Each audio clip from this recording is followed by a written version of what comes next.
Bismillahirrahmanirrahim. Assalamualaikum warahmatullahi wabarakatuh. Ustadz, saya mau nanya. Saya kerja di Jakarta udah hampir setahun. Alhamdulillah gaji lumayan banyak. Tetapi untuk mengelolanya sangat susah. Banyak kadang-kadang mengarah ke arah negatif. Bahkan bisa sampai utang. Apakah itu tidak keberkahan uang atau salahnya dalam bekerja atau gimana Ustadz? Cara untuk mengatasi masalah ini. Wassalamualaikum warahmatullahi wabarakatuh. Luar biasa, Masya Allah. Saya rasa ini adalah pertanyaan anak muda yang masih memiliki jati diri kuat. Bagus sekali. Begini Mas ya, setidaknya ada 5 hal yang harus Mas perhatikan. Yang pertama, mestinya sebelum Mas itu berangkat ya ke tempat perantauan, ke tempat kerja di tempat yang jauh dari rumah dari orang tua, itu Anda memiliki 2 rekening ya. Jadi satu rekening itu nantinya untuk mentransfer uang yang dialokasikan buat tabungan sehingga tidak diambil-ambil ya.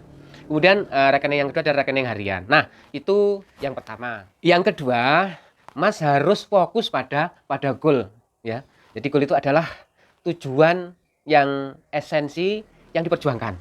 Nah, Mas tentunya punya goal ya, untuk apa jauh-jauh ke Jakarta? Tentunya punya tujuan ya, mungkin untuk membahagiakan orang tua, untuk melanjutkan kuliah, atau Mas mungkin jadi tulang punggung keluarga ya, atau mungkin punya adik, kakak, atau keluarga yang sakit, yang lama tidak bisa mengobati, dan seterusnya. Banyak sekali tujuan-tujuan seseorang itu melakukan pekerjaan yang berat gitu ya. Nah, untuk itu Mas harus berpegang teguh pada tujuan itu. Kalau Mas fokus pada goalnya, insya Allah Mas tidak akan ngawur ya melakukan apapun. Kenapa?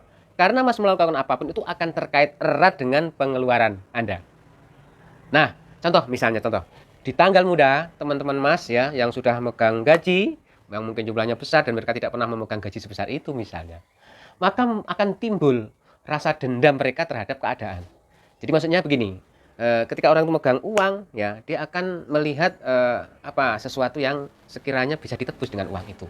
Misalnya rasa lelah, ya, rasa stres, capek selama sebulan kerja, maka dia akan melakukan pelarian, dan pelarian ini pasti kepada hiburan. Ya, kalau hiburannya sehat bagus. Tetapi masalahnya hiburan sekarang itu 99% itu tidak sehat dan mengarah kepada maksiat dan dosa. Ya mungkin biliar, mungkin karaoke, mungkin dugem dan seterusnya banyak sekali ya, tak terhitung. Nah, maka ketika mereka keluar ya, Mas juga keluar. Mereka keluar ke tempat karaoke, Mas keluarnya ke masjid. Kira-kira kalau Mas keluarnya ke masjid ya, kira-kira loh. Itu keluar duit enggak? Oh, enggak. Terus kira-kira kalau Mas masuk di dalam masjid itu hatinya tenang atau enggak? Wah, pasti tenang. Pasti tenang itu, dijamin. Kan tujuan pelarian itu untuk meredam rasa lelah, rasa capek dan stres kan? Itu kan tujuannya. Permasalahannya. Kalau pelariannya itu salah, ya ini efeknya dua, efek dosa dan juga efek dompet. Pasti itu. Sementara kalau Mas ke masjid, ya yang ada adalah efek ketenangan dan ketentraman hati. Itu pasti didapatkan ya. Pasti dijamin. Sementara kalau pelarian yang salah itu efeknya ya senang aja. Bukan ketenangan ya, tapi kesenangan. Nah, ini yang harus Mas perhatikan ya. Yang ketiga, buatlah laporan gaji. Ingat Mas, jangan pernah membuang setruk dari pembelian dan dari apapun pengeluaran. Jangan pernah dibuang. Kumpulkan itu nanti di akhir bulan diteliti. Ya, adakah setruk yang berpahala, adakah setruk yang dosa, ngono Mas. Jadi setruk pahala, setruk dosa. Kemudian nanti rencanakan dari setruk yang ada ini apa saja yang sudah saya beli, yang sudah saya lakukan, ternyata yang tidak bermanfaat, bahkan menguras dompet. Nah, itu harus diperhatikan betul. Nah, lalu direncanakan bulan depan nanti apa yang perlu dibeli, yang bermanfaat. Jangan mengulang kesalahan-kesalahan pada setruk yang pertama ini.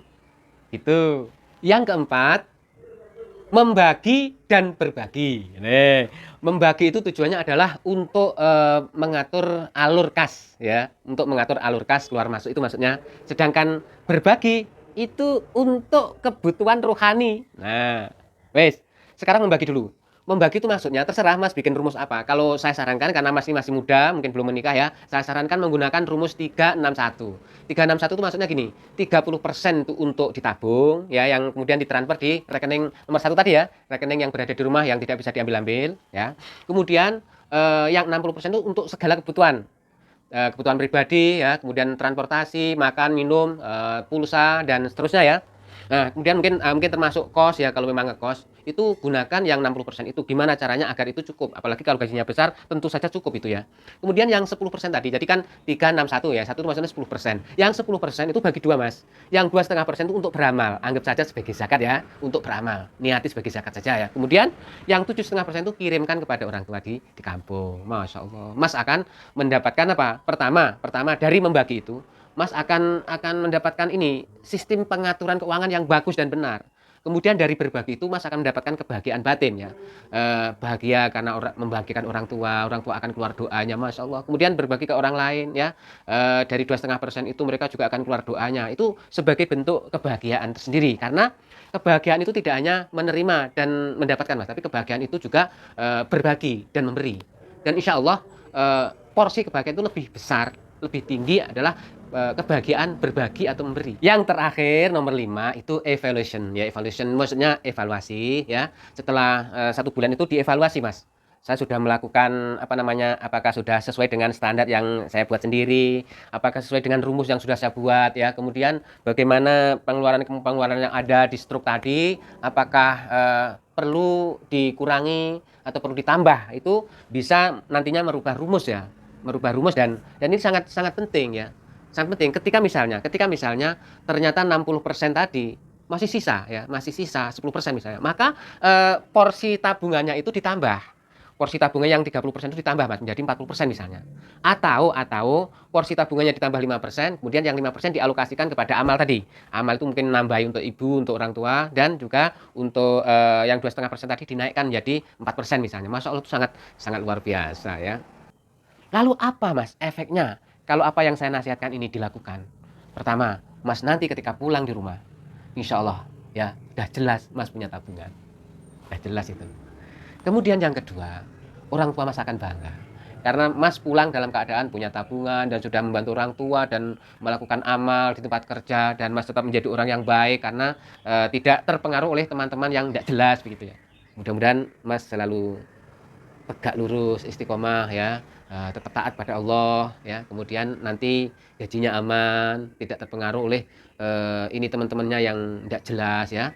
Kemudian Mas nanti insya Allah akan pulang dalam keadaan selamat. Selamat di tempat kerja dan selamat sampai di rumah nanti. Amin ya rabbal alamin. Doa saya selalu, Mas. Silahkan kalau ada pertanyaan yang lain ya, silahkan membuat video dan nanti insya Allah akan saya jawab seperti ini. Termasuk saudara-saudaraku yang lain di seluruh Nusantara, silahkan kalau ada permasalahan apapun yang mungkin saya bisa membantu, insya Allah akan saya bantu semampu saya. Sekian, kurang lebihnya mohon maaf. Wassalamualaikum warahmatullahi wabarakatuh.